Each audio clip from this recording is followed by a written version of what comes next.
Hey folks, Ty here. If you've ever been on AliExpress, you'll see products like this for ridiculously low prices. In fact, you can find nearly anything on Amazon on AliExpress, and 9 times out of 10, it's going to be cheaper on AliExpress. There's a saying that goes, if something sounds too good to be true, it probably is. So what is AliExpress? Is it legit? And how can you avoid being scammed if you're shopping on it? We're going to cover all those questions, so hit the like button, hit the subscribe button, and let's get straight into it. AliExpress is owned by the Alibaba Group, which is one of the largest e-commerce companies in the world, not just in China, but in the world. Whereas Alibaba caters to businesses, AliExpress caters to individuals. AliExpress was launched in 2010 to cater towards individuals and to basically act as that bridge between manufacturers in China to consumers around the world. That being said, AliExpress does not have its own products. Like eBay, it allows small businesses and sellers in China, such as factories and, like I said, small businesses, to list their items and sell them globally. So it's not that AliExpress is its own marketplace, it acts as a platform for others to list their items on. The best comparison between AliExpress is probably with eBay. The difference between AliExpress and eBay is that the products listed on AliExpress are all made in China. And the fact that they are made in China means that the labor costs are incredibly low there, which means that the product costs to us, the consumers, are also lower than we'd see elsewhere. Like eBay, everything is bought and sold exactly as seen from the product listing, and it cannot be customized. There are exceptions to this. If you express to the seller that you're a dropshipper and that you need the items customized, you can go and have a discussion and arrange something that way. But generally, the items cannot be customized, similar to eBay. So that's what AliExpress is. It's mainly used by consumers and it's very popular with dropshippers. Dropshippers start off on AliExpress. They basically find a product they like, they start advertising it on their own website or on their own platform, and then they'll buy the product from AliExpress and ship it directly to the customer. That's what we call dropshipping. Now, this is very popular. It's relatively easy to get into, and I'll link my dropshipping video up here. But you can do this with any platform. You can do this with Shopify and Etsy and basically market your item, buy it off AliExpress and ship it to the customer. And the pro of doing this is exactly the same as retail. It's basically you buy it for cheaper and sell it for more expensive, but then you keep that profit, you keep the difference. So that's what AliExpress is. And if you've heard of it before, then you've probably been told that it's a complete scam. Don't trust it. It's not trustworthy. You can't rely on it. You'll get bunch of utter junk. So, contrary to popular belief, AliExpress is actually quite safe. In fact, it's probably safer than shopping on things like eBay and Etsy because of the buyer protection program that AliExpress offers. AliExpress guarantees that if your product doesn't arrive on time or as described in the listing, you can get a full refund, no questions asked. Or technically, not no questions asked. They might ask a couple of questions, but yeah, basically, if your item doesn't arrive on time or not as described, you'll get a refund. Now, as a buyer, you don't have to do a thing. You are protected as soon as you buy that item. You don't have to do anything. The only condition to this is that you purchase directly through AliExpress. Now, when you start communicating back and forward with one of the sellers on AliExpress, they might get you to buy off the platform. Do not do that. If you decide to buy off the platform, maybe you send them PayPal, maybe you send them bank transfer, and they promise to send you the items, you are not protected through the AliExpress buyer protection program because you're not buying off AliExpress at that point. So make sure that you are buying through AliExpress, the platform. So in the event that your product never arrives or it's not as described, this is how you take advantage of the buyer protection program. You first contact AliExpress support to report the problem with your order. The seller will be notified and they have the option to rectify the situation. If the seller is not willing to help, then you can open a dispute with AliExpress. This is similar to things like eBay, things like Etsy. Sorry. If the seller does not respond to the dispute, then AliExpress will return your money. Now, once AliExpress resolves the dispute in your favor, you'll usually get your money back within about 2 weeks. Sometimes it can vary, but generally within 2 weeks. So with a program like this, which is relatively decent and better than eBay, why does AliExpress get such a bad reputation? When you buy from a retail store in the United States, in the United Kingdom, or anywhere around the world, every product goes through an extensive and rigorous quality control process before the product is placed on a shelf. With AliExpress, you are often buying directly from the manufacturer, from the factory, and there's very little quality control. This often means that you can basically get a load of rubbish. If no one's checking the materials, if no one's checking the actual quality of the product, if it's matching the listing, then sometimes you will just get utter crap. So to avoid getting scammed, to avoid falling into that trap, here are the stats to pay attention to when shopping on AliExpress.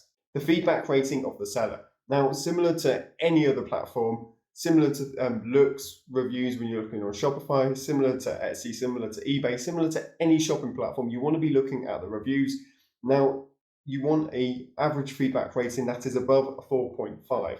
Now, anything under than that doesn't make sense. Anything lower than that, I wouldn't really buy from. It's unreliable. Anything over than that, I'd say is pretty reliable. But yeah, that's the main average to go for. The next stat I'd pay attention to is the number of orders a seller has shipped. Now, I like to see at least, let's say, 80 to 100 orders that have been shipped, preferably more of them, depending on the cost of the item. If I'm spending, let's say, 100 to 200 pound or dollars on an item, I want to see that they've shipped thousands of these items. I want to see that they are reliable, that they are capable of shipping, and that they have got good reviews with these products. That leads us quite nicely onto the next one, which is the third stat I look at, which is the number of reviews. Now, if it's single or double digits, I just completely move on to the next item. I like to see at least 100 reviews. Closer to 1,000 it is, or over 1,000, the better. Now, it does depend on how cheap the item is. For cheaper products, I tend to care less if it's got less reviews.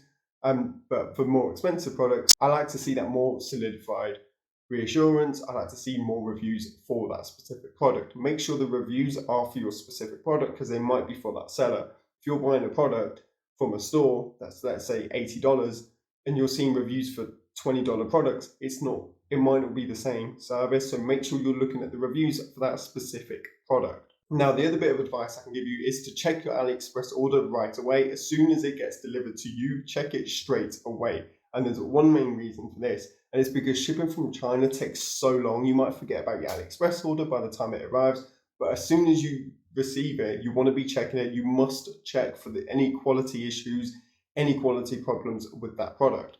The buyer protection only lasts for as long as the duration of the delivery window. Now, for example, if something says until 22nd of July to file a dispute and it gets delivered on the 21st of July, you have 24 hours to file a dispute to make a claim to AliExpress. So my best bit of advice is to check it immediately. If you're not going to be home when the product arrives, get somebody else to check it for you. Get them to go through it with a fine-tooth comb and take any action immediately, because as soon as that window is closed and you're no longer covered by the buyer protection, that's it, you are utterly screwed. Simple as that. Okay, maybe not utterly screwed. You do have other options. For example, if you paid by PayPal, you can open a dispute, or if you paid through credit card, you can open a dispute with your credit card company. There are 3 ways to pay on AliExpress: PayPal, credit card, and the other one isn't even worth mentioning. So those are the 3 ways. I'd always go with credit card or PayPal, because you've got that protection to fall back on if, for example, you miss that buyer protection window on AliExpress. So in conclusion, is AliExpress worth it? Is AliExpress safe? Yes, it is safe, and it is worth it as long as you're not expecting superior quality. You should be happy with your AliExpress purchases overall if you manage your own expectations. Just remember, you're not going to find well-known or recognizable luxury brands, and if you do, the chances are these are counterfeit and fake. So you're not going to be going on AliExpress and finding yourself a PS5. It's just not going to happen. I have tried it. Doesn't work. Don't do it. The best way to think of AliExpress and the best way to use AliExpress is that it's similar to eBay, but all of the products are unbranded. In regards to protection from scams and any issues, you do have the buyer protection program, you have PayPal, and you have credit card protection. So there is nearly, and I'm going to say nearly in asterisks here, nearly 0 chance of getting ripped off. Just know your rights, know the protection window, and make sure you make use of that if the problem occurs. Make sure you're aware of that in case you have to use it. Now, going back to my first point, manage your expectations, because quality can be a problem. Quality is the biggest problem on AliExpress, especially sizes. If you're buying something to go into your living room or your bedroom, let's say for a rug or a carpet or a poster, for example, make sure you're taking note of the size, getting a tape measure, and being like, okay, this is what it's going to look like, because the images can only show so much of the picture, and trust me, the images will make it look bigger than it actually is, and you receive it and it's like the size of your hand and you were expecting a massive poster. It's just not going to work. So make sure you're making note of the sizes, and then measuring it out before you place the order. Now, the last thing I say, which I'm going to tie this all in with the quote that I started off with, if something's too good to be true, it probably is. If you find a car or a motorbike on there for hundreds of pounds, it's not real. It's probably, most likely, will be definitely, certainly a scam. So don't do it. Just don't risk it. It's not worth it. But other than that, AliExpress is a great resource, and it's good to be aware of it. Now, if you're interested in using AliExpress as kind of your supplier for dropshipping, then check out my dropshipping playlist videos. If you're interested in dropshipping on Etsy, this one. If you're interested in dropshipping on any other platform, or just interested in reselling side hustles, check out my other videos, which I'll link somewhere up here. But thanks ever so much for watching. Remember to hit that like button, hit that subscribe button if you learned something. Add any questions in the comments because I will answer every single one of them. Thanks ever so much, and I'll see you in the next one.